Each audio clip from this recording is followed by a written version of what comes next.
नारायणं समारम्भं शङ्कराचार्यमध्यमाम् अस्मदाचार्यपर्यन्तां वन्दे गुरुपरम्पराम्। त्रिवेणीमाधवं सोमं भरद्वाजं च वासुकिं वन्दे क्षयवटं शेषं प्रयागं तीर्थनायकम्। तासिते यत्र तरङ्गचामरे नद्यो विभाते मुनिभानुकन्यके नीलात्पत्रं वटैव साक्षात् स तीर्थराजो जयति प्रयागः। तीर्थराज प्रयाग। आज हम तीर्थराज प्रयाग के महत्व को जानेंगे। उनका वर्णन पुराणों में, शास्त्रों में क्या है, उसका वर्णन हम जानेंगे। इस तीर्थराज प्रयाग के महत्व को जानने से पहले ये जानना भी जरूरी है कि तीर्थ या तीर्थ यात्रा क्या है। आम तौर पे आम जनमानस हम यही समझते हैं कि तीर्थ किसी तीर्थ पे जाना, किसी धार्मिक स्थल, पूजा स्थल, वहाँ जाना, स्नान करने के लिए जाना, यही तीर्थ है। तीर्थ शब्द का अर्थ क्या है? तीर्थ शब्द त्रिधातु से बना है, जिसका अर्थ होता है तैरना, पार करना। यात्री या यात्रा शब्द की उत्पत्ति या धातु से हुई है। या शब्द की उत्पत्ति या धातु से हुई यात्रा शब्द की है, जिसका अर्थ होता है कहीं गमन करना या जाना। तो सारांश यह है कि जहां जाने से, गमन करने से जीवन रूपी भवसागर को तैर कर पार कर सकते हैं। जीवन रूपी भवसागर को तैर कर पार कर सकते हैं। ईश्वर प्राप्ति के लिए वो तीर्थ यात्रा है। और जो इस भवसागर को तैर कर प्राप्त कर लेता है, वो तीर्थयात्री है। तो ये तीर्थयात्रा और तीर्थयात्री शब्द का ये अर्थ है। प्रयाग शब्द प्र और यज धातु के योग से यह प्रयाग बना है। यज धातु से निर्मित याग शब्द का अर्थ यज्ञ से है। जहां कोई बृहद यज्ञ किया गया, जहां कोई बहुत बड़ा यज्ञ किया गया हो, वह प्रयाग है। पुराणों में वर्णित है कि ब्रह्मा जी ने यहाँ यज्ञ किया था, इसलिए यह प्रयाग है। तो सारे तीर्थों के राजा तीर्थराज प्रयाग है। पद्म पुराण के उत्तरखंड के 24वें अध्याय में महादेव कहते हैं, प्रयाग तीर्थ महात्म्यम प्रवक्ष्यामि यथा श्रुतम महादान परा पुण्य कर्माणो यत्र सन्ति। महादेव कहते हैं कि जैसा मैंने सुना है, ठीक वैसा ही प्रयाग तीर्थ के महत्व का वर्णन मैं करता हूँ। वहां पर किए जाने वाले कर्म, दान अत्यंत पुण्य फल प्रदान करते हैं। यत्र गंगा च यमुना यत्र चैव सरस्वती तदेव तीर्थ प्रवरम देवानामपि दुर्लभम। जहां गंगा, यमुना, सरस्वती ये तीनों नदियां विद्यमान हैं, जहां गंगा, यमुना, सरस्वती ये तीनों नदियां विद्यमान हो, वह श्रेष्ठ तीर्थ प्रयाग, जो श्रेष्ठ तीर्थों में श्रेष्ठ है, वह प्रयाग देवताओं के लिए भी दुर्लभ है। तो आम मनुष्य का, आम जन के, देवताओं के लिए भी दुर्लभ। ईदृशं त्रिषु लोकेषु भूतं न च भविष्यति ग्रहाणां च यथा सूर्यो नक्षत्राणां यथा शशि। कहते हैं महादेव कि इस प्रकार का तीर्थ, ईदृशं त्रिषु लोकेषु, इस प्रकार का तीर्थ तीनों लोकों में न हुआ है न होगा। तीनों लोक, भूलोक, भुवरलोक, स्वर्लोक, इन तीनों लोकों में न हुआ है न होगा। जिस प्रकार ग्रहों में सूर्य और नक्षत्रों में चंद्रमा सबसे श्रेष्ठ है, उसी प्रकार तीर्थों में प्रयाग उत्तम तीर्थ है, सबसे श्रेष्ठ है। इसलिए प्रयाग स्नान जरूर करना चाहिए, प्रयाग जरूर जाना चाहिए। अगर धन की ही कामना हो, आप सकाम रूप से ही आप तीर्थ करना चाहते हैं, कि अब सी लालसा होती है लोगों को कि हम तीर्थ पूजा सब कर रहे हैं जिससे मेरा धन की वृद्धि हो जाए, कभी बेटा हो जाए, कभी ये हो जाए, काम उस सकाम तीर्थ भी अगर करना चाहते हैं तो सकाम रूप से भी आप प्रयाग में स्नान करें, फिर दान करें। ऐसा करने वाला भी महापाप से, इस सकाम रूप से भी तीर्थ करने वाला महापाप से मुक्त होकर सब कुछ पा लेता है। जिस इच्छा से उसने यह स्नान दान किया है, फिर वह परम पद को प्राप्त कर लेता है। यो नरस्तत्र गत्वा वै प्रयागे स्नानमाचरेत् धनिको दीर्घजीवी च जायते नात्र संशयः। जो मनुष्य प्रयाग जाकर स्नान करता है वह धनिक और दीर्घजीवी होता है, इसमें कोई संशय नहीं है। तो धन की कामना से भी आप जा रहे हैं तो प्रयाग आपको वह सब कुछ देता है जो आपकी लालसा है। जो यहाँ अक्षय वट का दर्शन करता है, दर्शन मात्र से ब्रह्म हत्या का पाप भी विनष्ट हो जाता है। इसी वट पत्र पर भगवान विष्णु शयन करते हैं, है ना, वो जिसका वो बटस्य पत्र से पुटे शयनम बालम मुकुंदम मनसा स्मरामि। बटस्य पत्र से, इसी बट के पत्र। माघ मास प्रयाग स्नान करने से दीर्घ काल तक वैकुंठ में निवास करता है। जो मनुष्य भी माघ मास में प्रयाग में स्नान करता है वह दीर्घ काल तक वैकुंठ में निवास करता है, विष्णुलोक को प्राप्त होता है। इस माघ मास में जो व्यक्ति 3 दिन 5 दिन या कल्पवास करता है 1 मास तक, वह अपने वंश में शुक्ल पक्ष की चंद्रमा के समान बढ़ता रहता है। शुक्ल पक्ष की चंद्रमा के समान बढ़ना आप देखते होंगे कि पैरवा प्रतिपदा से पूर्णिमा तक शुक्ल पक्ष में चंद्रमा किस प्रकार बढ़ते रहता है और अपने पूर्ण रूप को वह पूर्णिमा के दिन प्राप्त कर लेता है। उसी प्रकार चंद्रमा के समान बढ़ता रहता है। तीर्थराज प्रयाग की महिमा गोस्वामी तुलसीदास ने रामचरितमानस के अयोध्या कांड में भी कहा है। गोस्वामी जी ने परमार्थ प्रदान करने वाले राज पुरुष के रूप में प्रयागराज का वर्णन किया है कि यह ऐसे राज पुरुष हैं, राजा के रूप में कि प्रयागराज ऐसे राजा हैं जो परमार्थ प्रदान करते हैं लोगों। कथा आपने अयोध्या कांड की सुनी होगी, जब भगवान राम सीता जी एवं लक्ष्मण जी के साथ सुमंत को विदा करके और उसके बाद नाव से गंगा पार कर लिए, केवट को वरदान दे दिया, फिर माँ गंगा से आशीर्वाद लिया और फिर प्रयाग पहुंचे। प्रयाग में उनके साथ लक्ष्मण, माँ सीता और सखा गुह थे साथ में, जो प्रयाग थे। गोस्वामी जी लिखते हैं, तेहि दिन भयउ बिटप तरवासु लखन सखा सब कीन सुपासु। कि उस दिन सब ने वृक्ष के नीचे विश्राम किया, जिसकी व्यवस्था लक्ष्मण जी एवं सखा गुह निषादराज गुह ने की। प्रात प्रात कृत करि रघुराई तीरथ राज दीख प्रभु जाई। फिर प्रातः काल नित्य क्रिया से निवृत्त होकर प्रभु राम ने तीर्थराज प्रयाग के दर्शन किए। गोस्वामी तुलसीदास लिखते हैं कि तीर्थराज की अर्धांगिनी श्रद्धा है।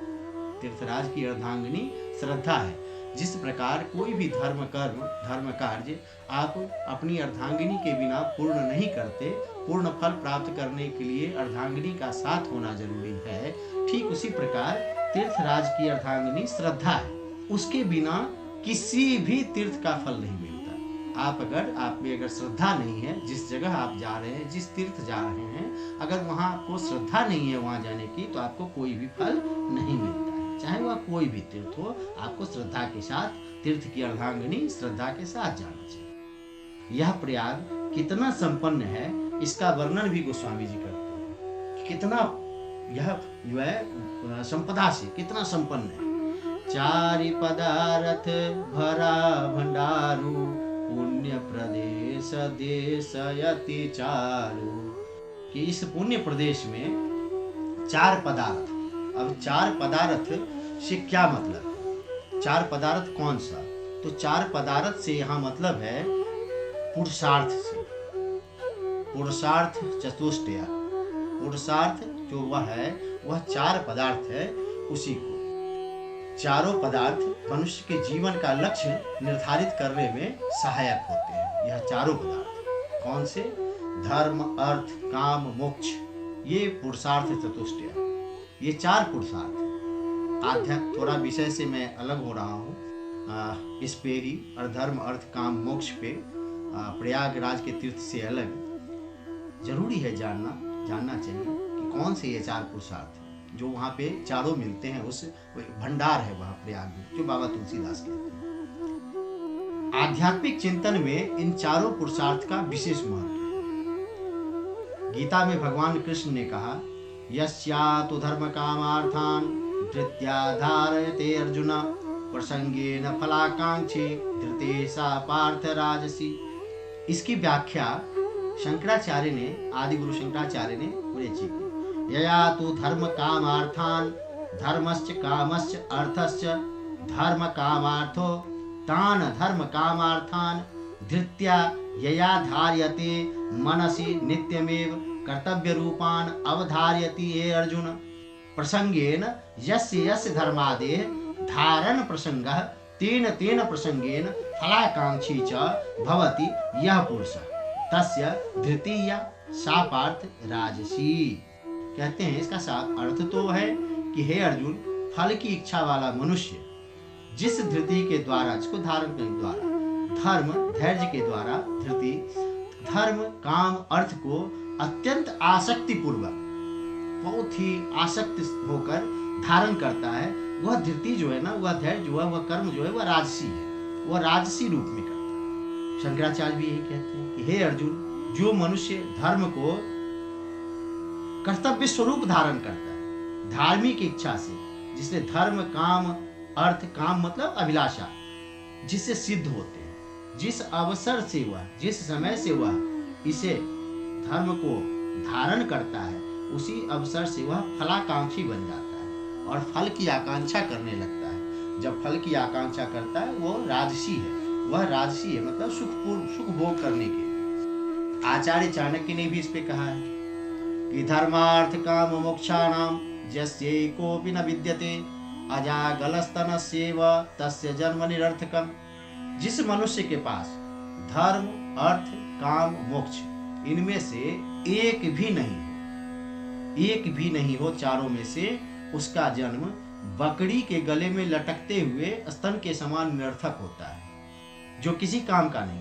ना वो अपने बच्चों को दूध पिला सकती है, ना इसी प्रकार ऐसा पुरुष भी, ऐसा मनुष्य भी किसी काम का नहीं जिसमें ये चारों पुरुषार्थ न हो। यह चारों पुरुषार्थ से भरा हुआ मनुष्य होना चाहिए, तो यह जीवन के लक्ष्य को निर्धारित करने में सहायक होता है। धर्म का अनुसरण हमें किसी भी परिस्थिति में कर्तव्यनिष्ठ बनाता है। धर्म क्या है?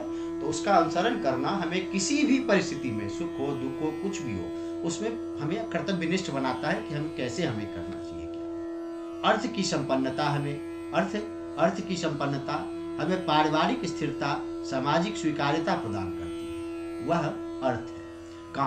काम हमें जीवन में आगे बढ़ने की प्रेरणा देता है। काम क्या? अभिलाषा है। अभिलाषा हमें जीवन में आगे बढ़ने की प्रेरणा देता है।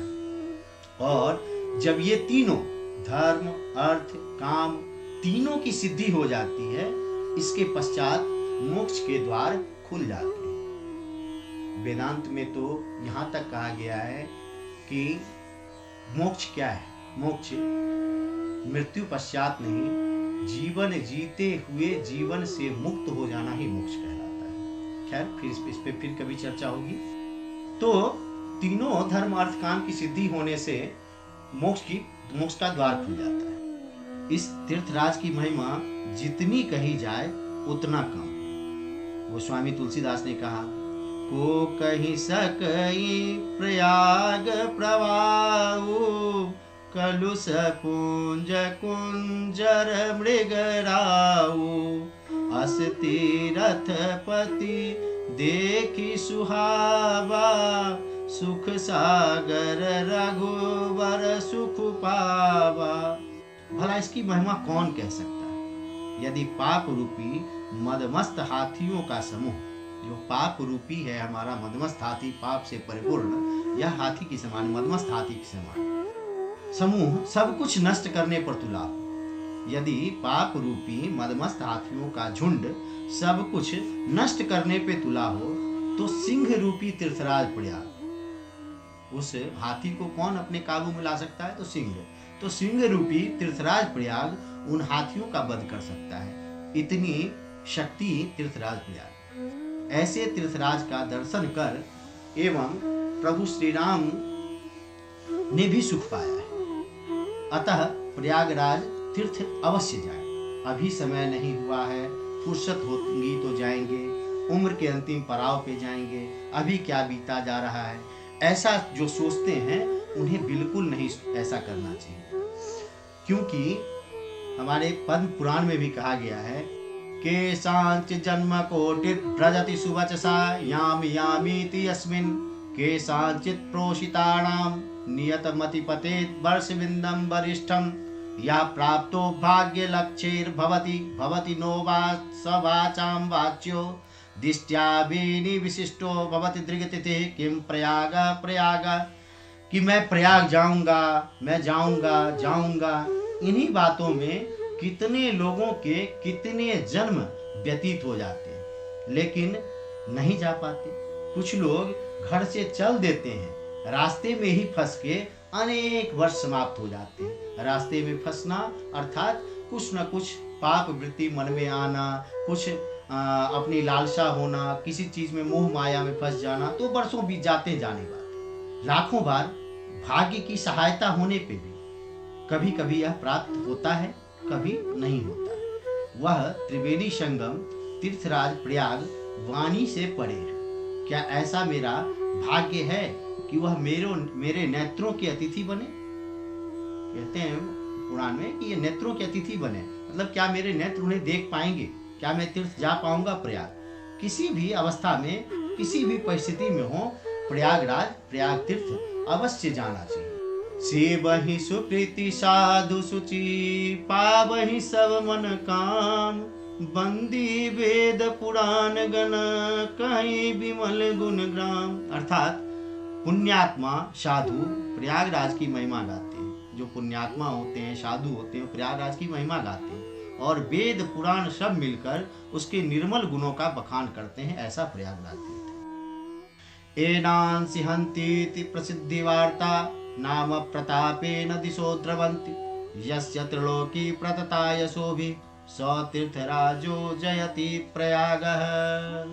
ओम पूर्णमदः पूर्णमिदं पूर्णात् पूर्णमुदच्यते पूर्णस्य पूर्णमादाय पूर्णमेवावशिष्यते।